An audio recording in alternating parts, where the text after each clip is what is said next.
Hello everyone and welcome to today's video. In today's video, I am going to be covering Genshin Impact version 3.8 phase 2 test runs. And we're going to start by covering the 3 4-star characters for these banners. And the first one I'm going to talk about is one of my favorite crowd characters, Rosaria, who is I would say to be a very good free uh, character. I use her in combination with Shenhe all the time.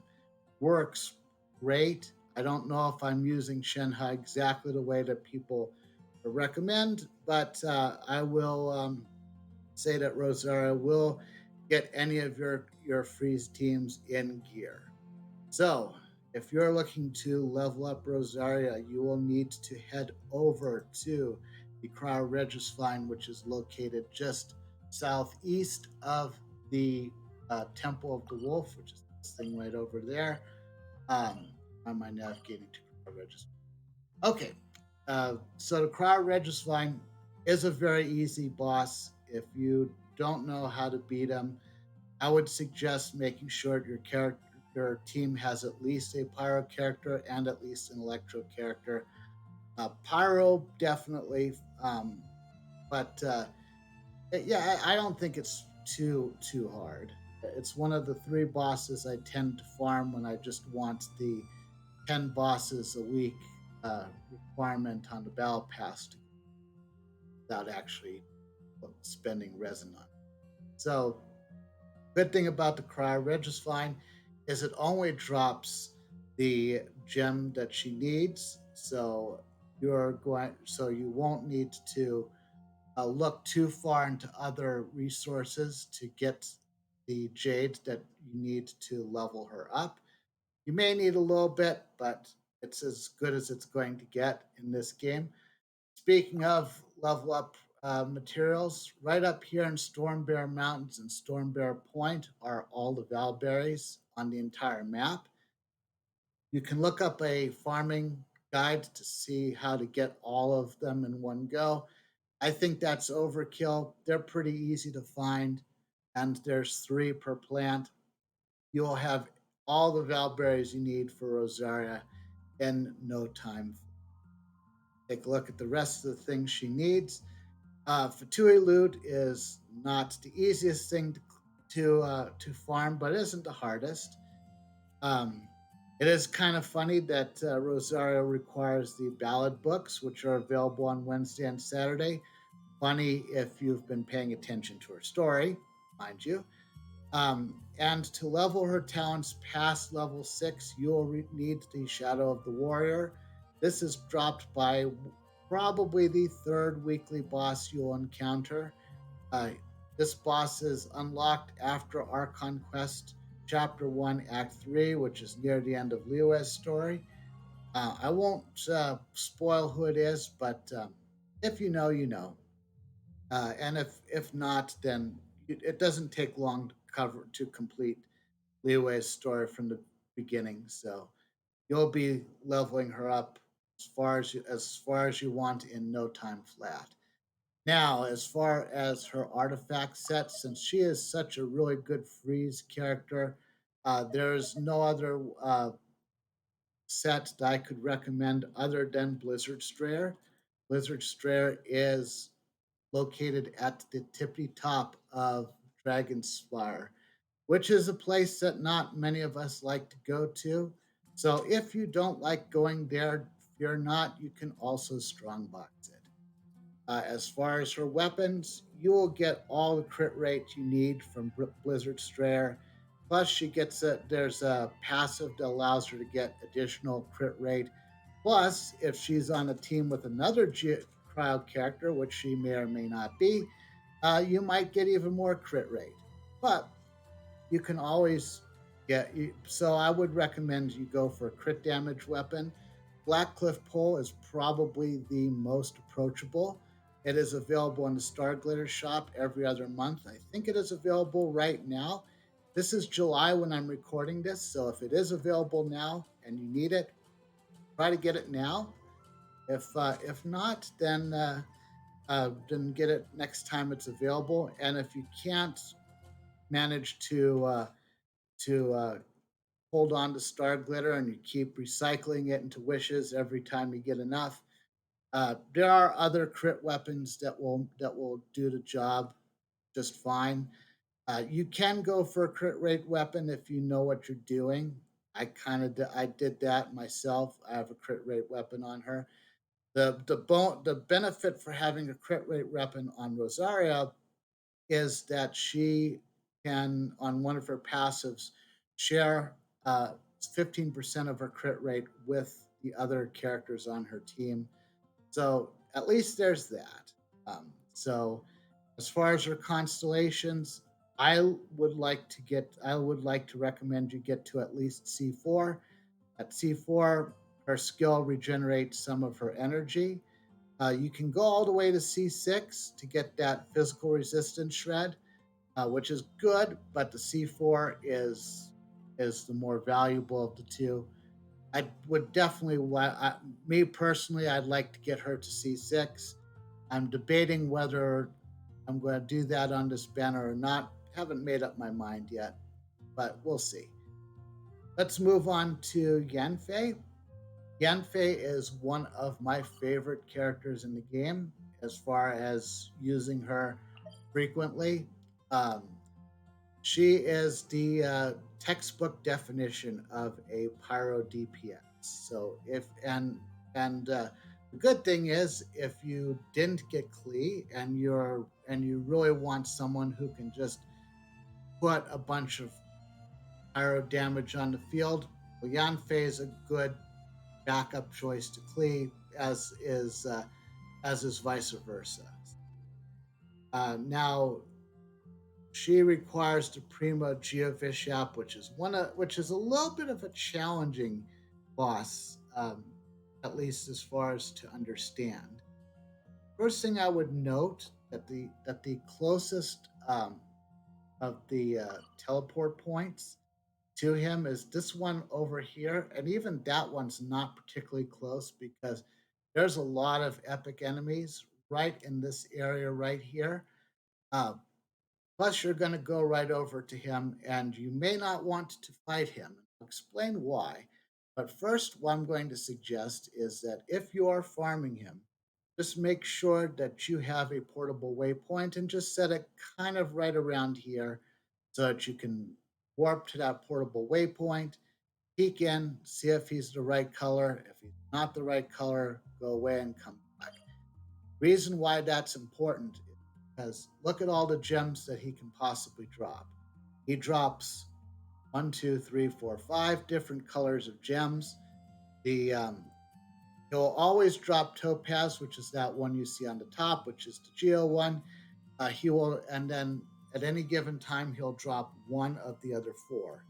Now he will be infused with one of those four elements, either electro, cryo, electro, or hydro. Since you are, in this particular case, farming him for Yanfei, I recommend that you just take a look at him. If he is infused with Pyro, go beat him.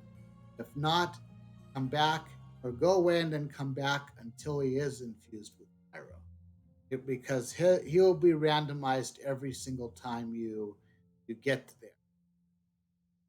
That will help you get those gems that you need faster so that you don't have to spend a lot of dust converting other gems to agate. So, um, as far as not as far as the Noctilus Jade, that is pretty much everywhere in Liyue. I would recommend that if you have it open and you don't mind going down there, to go underground in the chasm because I see it under there all the time. I feel like that's just an easy way to farm it. You're probably going down there anyway to farm crystal ore. So, and if you're not, then you'll probably find enough on the map itself. She uses gold books, which is available on Wednesday and Saturday. Um, the rec- the recommended weapon I have for her is the Lost Prayer to the Sacred Winds. That's the one I have anyway. I know it's a 5-star weapon, but if you don't have that, any crit rate weapon will do. And if you want to give her a crit damage weapon, that's fine as well. Just know that giving her a crit weight weapon will make it so that your artifacts won't have to be rebalanced if you happen to get Lost Prayer to the Sacred. Much like Klee, Lost Prayer to the Sacred Winds is really a good artifact for, or a really good weapon for any character who requires a catalyst who's going to be on the field. So, and that's what Yanfei is going to do. Um, Her recommended artifact, in my opinion, is Crimson Witch of Flames. She is a very much a pyro character, so that I feel like there's not a lot of arguments as to which one is right for her. The Crimson Witch of Flames is available right over here. It's just southwest uh, of of the Oceanid. I guess I guess it's called Oceanid. I know it has an actual name, but I guess Oceanid is the species. Anyway, it's right here, hidden place of Zhao formula. Um, it's also a strong boxable if you don't want to go over there and farm it directly. Um, so yeah, and I kind of jumped over to Blood Jade Branch. Blood Jade Branch is available after completing Zhongli's character story, Chapter 1, which you can do after you've completed just about all of Liyue. Um, so look for that. Overall, I would say that Yanfei's got a lot of really good artifact or a lot of good constellations. Um, C2 gives her a good boost to her charged attack. C4 gives her a pyro shield, which is very useful if you're not good at running and gunning. And C6 is going to really kick up her maximum possible charged attack, which is kind of the bread and butter of her set. What last note I have for you with Yanfei, you'll notice that her burst costs 80 energy. Um, Overall, like I said, it's the charged attack that really does most of what you want her to do. So don't overthink the her energy recharge needs. She needs some, but she doesn't need a lot. But now we go to Faruzan. Compared to Rosaria and Yanfei, I feel like Faruzan is a little bit more of a specialized character, where you kind of need her if you have a specific need for her, rather than it being someone who is good overall. Plus, you'll need to be a lot farther along in the story to be able to level her up compared to Rosaria and Yin. For the most part, Farazan is necessary if you want to team her up with an Animo DPS like Zhao or Wanderer or Hazo, etc. Someone who uses Animo damage directly without swirling. So she's good for those characters, not so good for characters like Sucrose, Kazuha, those Venti, those types. Um, her Ascension boss has an impossibly long name, which you can't even see because I'm in the way. Algorithm of Semi and Transient Matrix of Overseer Network. By saying that 5 times. Okay, now you unlock this in the Dune of Illusion. I don't think it's part of any particular quest, but it's been a while since I've unlocked things here, so I'm not sure. There is a handy dandy little teleporter there, so you don't have to worry about setting up a teleport point. However, take a look at those rewards, and you will not see Animo. Wait, is that Animo? Oh, that's Animo. Okay. Never mind. 50% animal, 50% pyro. So you will need to get turquoise from somewhere else. Uh, the animal hypostases are easy to beat. The Waynude's not that bad, but or you could just dust of Azoth it from to something else to. So, but you will have to do that for Faruzan because you won't get enough turquoise from just beating the that thing. I don't want to. I don't want to say that name again. I didn't even put the name in on my table. So the henna berries are available just about everywhere in the desert. There are only two areas of the desert it is not available, and the only two places it's not available are these two. Um, I don't even want to pronounce those right now, but they're the two. They're the two most recent areas that we added to the desert in chapter 3. So just know that they're not there, but they're available just about everywhere. Um, she requires the books of admonition, which is Monday and Thursday. To go above level 6, she requires puppet strings, which is available from a weekly boss that you get by completing the Archon Quest Chapter 3, Act 5. Um, so if you know who that is, then you know. Um, uh, the only notes I have, and I haven't really built Farzan, I only have her at C0, but from what I've heard and what I've read, I kind of believe them. She's really at her best at C6, and it's pretty much C6 and not C6. So if you need her, you'll probably need to try to get her a couple times. Try to get her now. I have her at C0, but I don't really have Zhao or Wanderer, so I don't really have anyone to pair her off with either. So there's really no need to build her right now. Um, the other note I have for you, aside from that, she does a recommended artifact is Viridescent Venerer, uh, which if she's paired with Zhao or Wanderer, they probably won't have that set, so she can get that one.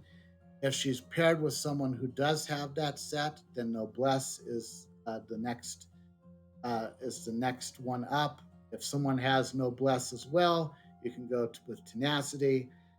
Um, you shouldn't have all three of those on the same team as Faruzan, so she should be able to pick up one of those three sets. And Viridescent and Venerer and Noblesse are in the strong boxes right now. Tenacity isn't yet, but it might be soon. As far as her recommended weapons, and this kind of goes with just an overall note on how to build her. Her energy cost is 80 get to do her burst, and you're gonna want to do her burst. So you're gonna need a lot of energy recharge. So go with the Favonius Warbow if you can. If someone else is already using the Favonius Warbow and you don't have another one, just give her any bow that has energy recharge. It'll be fine. So I would recommend the Favonius Warbow myself, and the Favonius Warbow just happens to be available on the weapons banner. So if you're spending time on that, you have something you can do now. Now let's go ahead. We're going to finally actually do something because you've watched me talk for long enough. So we're going to do Kokomi's test run right now. And while we're doing Kokomi's test run, I will kind of give you a, give you a quick look at what I think of um, of her. Um, I'm just gonna say it right now because I know people are going to disagree with me on this. I really don't.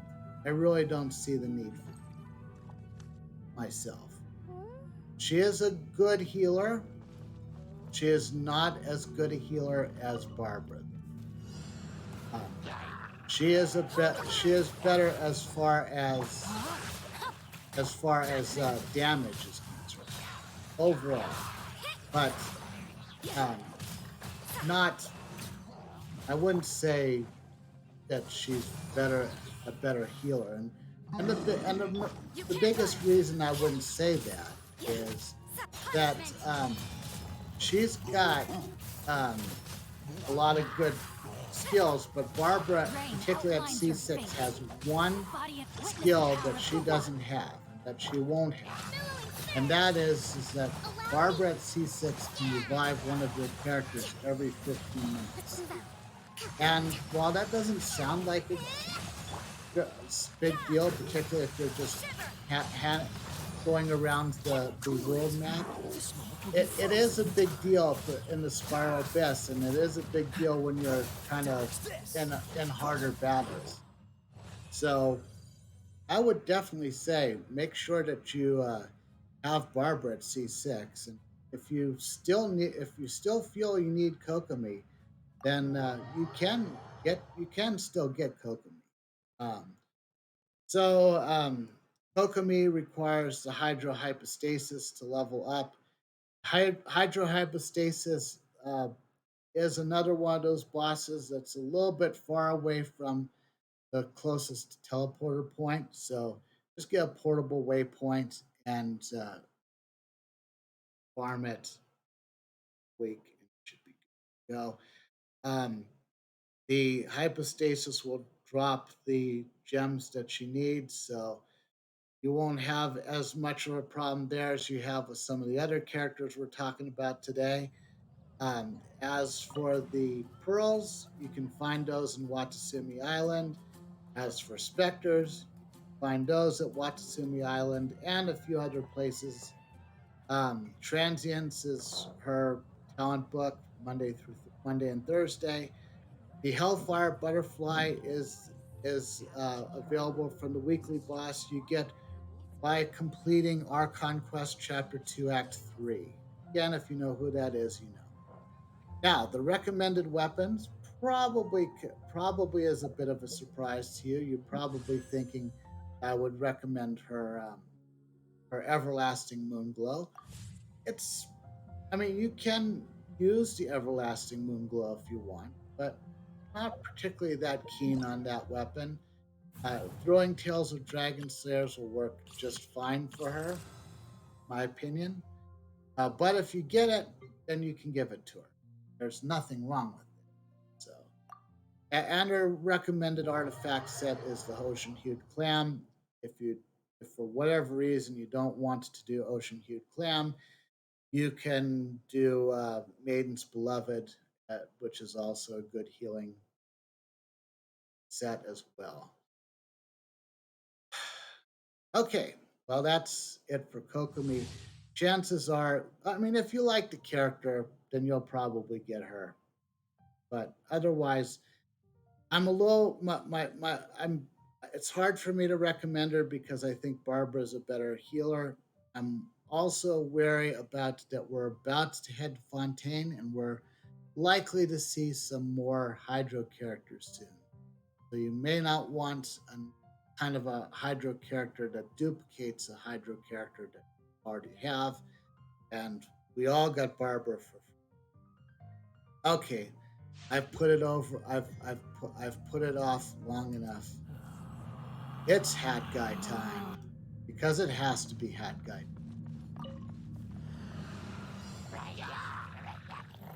Does it have to be Hat Guy? What an I hate this. I hate this. The wind rises. Well, I mean, Hat Guy's not that bad of a character, really, and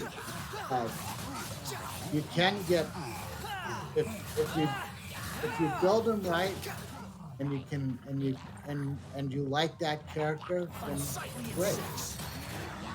Um, he's it, I've said this in any number of streams already. He's not a character that really that really impresses me. I mean, it's not a character that I get particularly invested in, but he is a character that I can see the appeal of, and I can see why other people would. So I don't have a problem with him being in the game. I just don't want to spend any any wishes trying to put him on my team because he'll probably never see the light of day on my team. Okay, that guy. We have his ascension boss is the Aeon Blight Drakes, and I'll put that on the screen in just a little bit. Uh, just know that the Aeon Blight Drakes will drop absolutely zero turquoise. It means you'll have to get all of that turquoise somewhere else. It is even a pain leveling up, really. Um, Rukashava mushrooms, at least those are available everywhere in the rainforest, so you won't have any problems with that. The Bushi loot, well, hopefully you didn't forget where Inazuma is, because Bushis are only available there, and you'll need to get all of those handguards again that you had to get for Raiden Shogun. The Praxis books are available in Sumeru on Wednesday and Saturday. Daka's Bell, good thing, at least a good thing about that, Daka's Bell is dropped by the same weekly boss you need to level up Faruzan. So if you're grinding this banner to get Wanderer or Hat Guy or whoever you want to call him, then you'll probably be leveling them both up, and you can get their talent uh, uh, items at the same time, or you can switch them over yourself. And if you don't get his signature weapon, pretty much any crit weapon will do.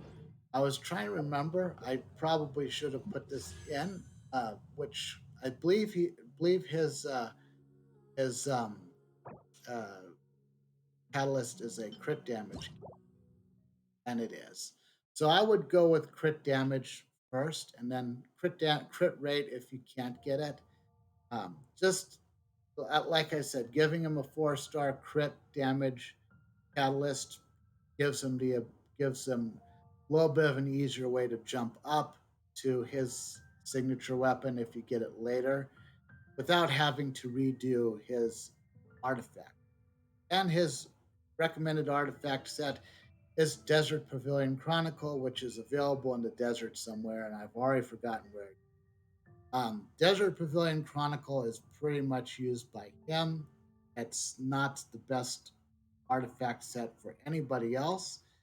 Um, Most animal characters will use Viridescent Venerer, but Zhao and Wanderer have to be own artifact sets. Why, I'm not sure. That's that, but I feel like this is somewhat appropriate for Hat Guy. He is just annoying trying to build to level 90 as he is in the story. At least as far as my opinion goes. Let's take a quick look at the weapon banner since I happen to have it available now. So you've got the two weapons for Kokomi and Wanderer. You've got some other weapons available at 4-star. The one I'll kind of put slight attention to is the Favonius Warbow. Hopefully, if you are grinding uh, someone's weapon, you'll get this once, and then you'll have it for Farazan.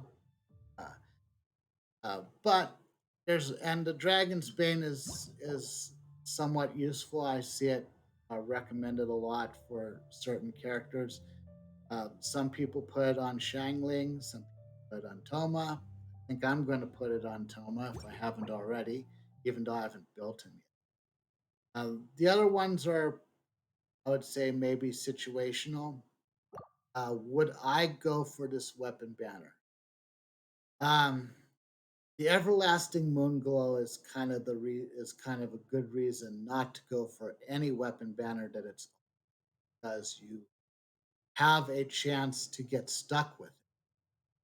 And the weapon, it's maybe it's not the worst thing in the world. It's just I would just rather have throwing tails of dragon slayers rather than it's so bad it's not even showing itself on my so um it, it's I would say pass on the weapons banner this time. If you are want to boost up either of these two, I would go more for the constellation rather than their weapons right now. Wanderers constellations aren't too bad. I did look them up. I don't really tend to give a lot of recommendations for constellations for the 5-star characters because I feel like you should kind of get a sense of which characters you like and level those up. So if you like the Wanderer, if he matches your play style, then go for constellation sets. If you're a Kokomi main, then you can go get her constellations. I, that's that's going to do it for this video, I guess. Hopefully you enjoyed it. Hopefully I didn't irritate too many people. I probably did, but what it is. If you enjoyed this video, please consider leaving a like and consider subscribing to his channel and or following me on Twitch. I stream Genshin Impact on Twitch twice a week. Also, leave a comment below. Everything I got right, everything I got wrong, and I'll see you in the next video.